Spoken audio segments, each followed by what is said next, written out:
TDP మాజీ MLA రావి వెంకటేశ్వరరావు వస్త్ర దుకాణంపై దాడి కేసులో గుడివాడ వైసీపీ నేతల అరెస్టులు 10కి చేరాయి.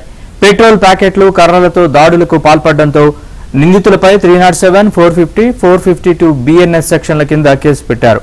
వైసీపీ నేతల్ని నెల్లూరు కోర్టులో హాజరుపరచగా వారికి 14 రోజుల రిమాండ్ విధించింది కోర్టు. అనంతరం వైసీపీ నేతల్ని నెల్లూరు జిల్లా సబ్ జైలుకు తరలించారు.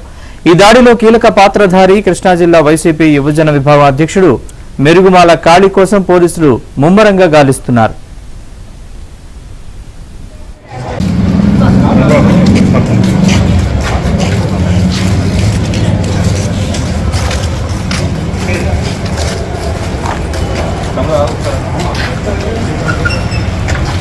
పాల్పడడంతో నిందితులపై 307, 450, 452 BNS సెక్షన్ల కింద కేసు పెట్టారు.